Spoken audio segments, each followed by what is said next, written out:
안녕하세요. 말씀 한 줌. 오늘은 요한복음 7장 10절에서 24절 말씀을 함께 살펴보도록 하겠습니다. 제가 먼저 본문을 읽을게요.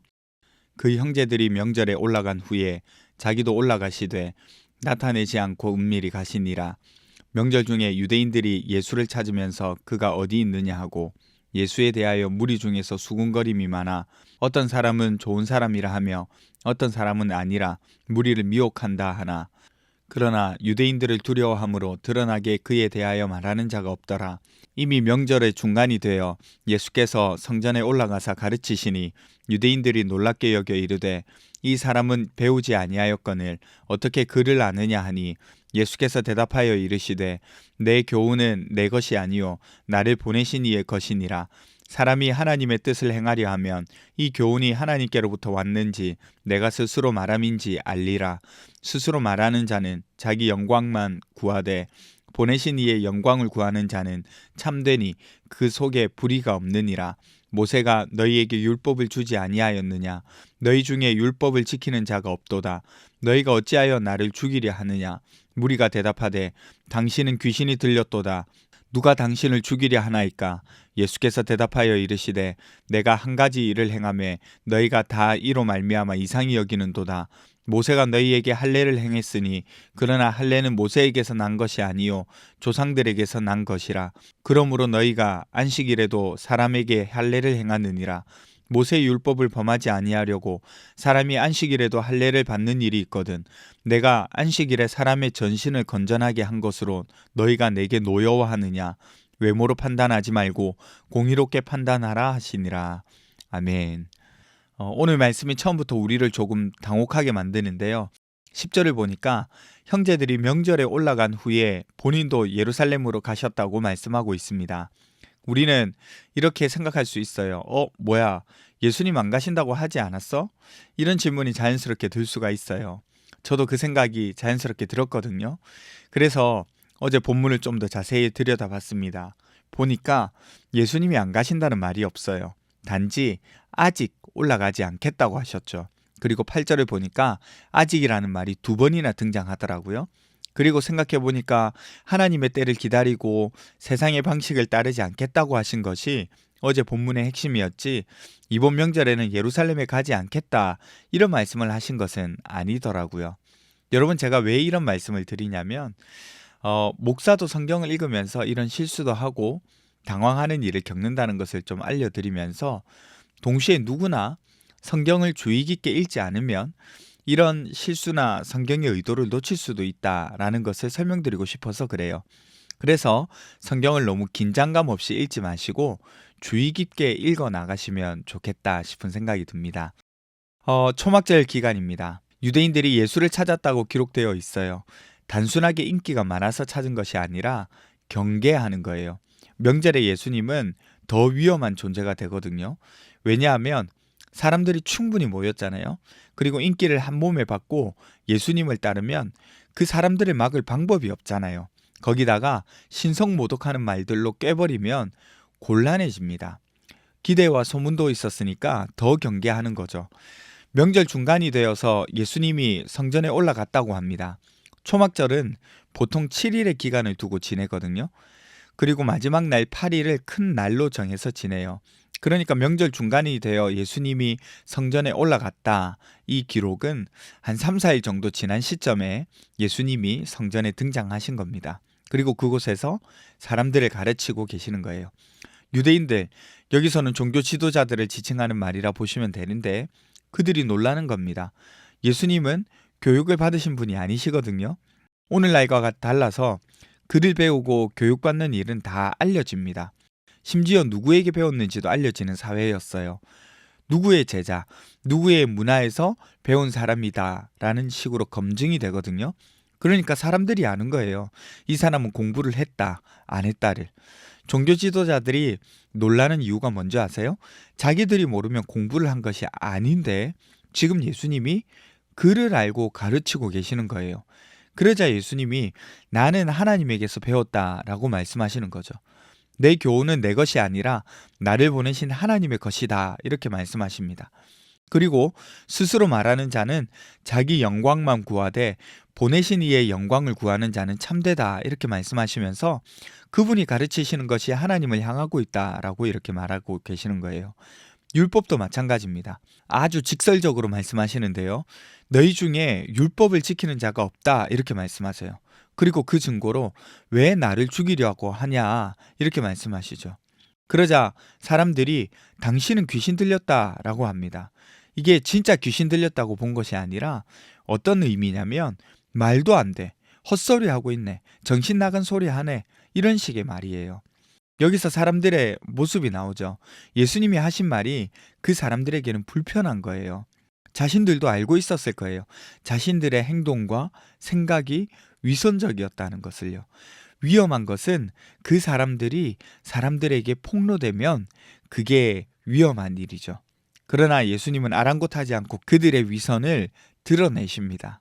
뭐라고 말씀하세요? 너희는 안식일에 할례도 하면서 내가 아픈 사람을 안식일에 고치는 것은 왜 안 되냐고 말씀하세요. 사람을 온전하게 하는 일인데 말이죠. 그리고 외모로 판단하지 말고 공의롭게 판단하라고 말씀하십니다. 외모라고 해서 얼굴 보고 판단한다는 뜻이 아니라 겉모습으로 경건의 모습을 판단하지 말라는 거예요. 예수님의 이 일화를 통해서 우리가 알 수 있는 거는요. 겉으로 드러난 경건이 아니라 사람을 살리는 경건, 사람을 살리는 공의로움이 필요하다는 겁니다. 유대인들은 율법도 지키고 안식일도 지키고 할례도 했습니다. 그런데 예수님이 충격적으로 말씀하시죠. 율법을 지키는 자가 없다. 왜 그럴까요? 율법의 형식만 지켰거든요.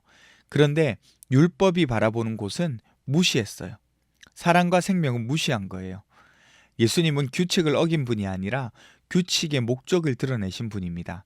우리도 신앙생활하면서 당연하다 생각하는 것에 질문을 던지면서 왜 이렇게 됐을까를 생각하는 것이 큰 도움이 됩니다. 그리고 그 일이 지금 현재 어디로 향하고 있는지, 처음의 목적을 따라가고 있는지, 그 의도를 달성하고 있는지 살펴보는 것이 필요해요.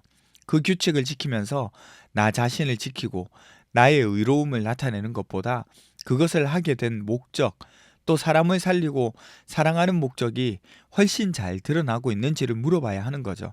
그것이 곧 예수님이 말씀하신 것, 외모로 판단하지 말고 공의롭게 판단하라는 말씀으로 주는 교훈입니다. 그리고 그 말씀을 따라가면 자기 영광이 아니라 하나님의 영광을 구하는 자가 될 수 있는 거예요. 이 사실을 기억하시고 함께 사람 살리고 영혼 구원하는 일에 헌신하며 나아가시는 저와 여러분 되셨으면 좋겠어요. 기도합시다. 첫 번째는 사람을 살리는 신앙생활을 할 수 있게 해주세요.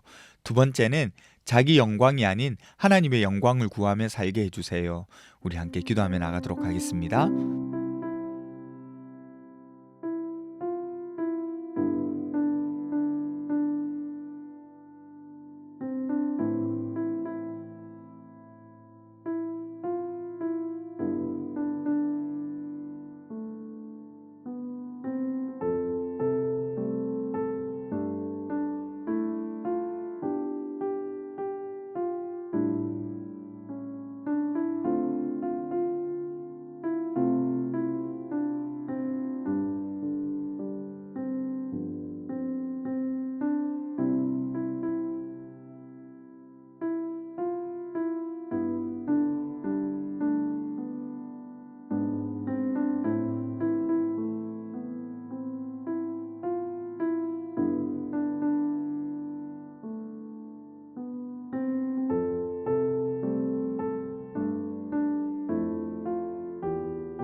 하나님, 우리 신앙생활을 통하여서 사람을 살릴 수 있도록 도와주십시오.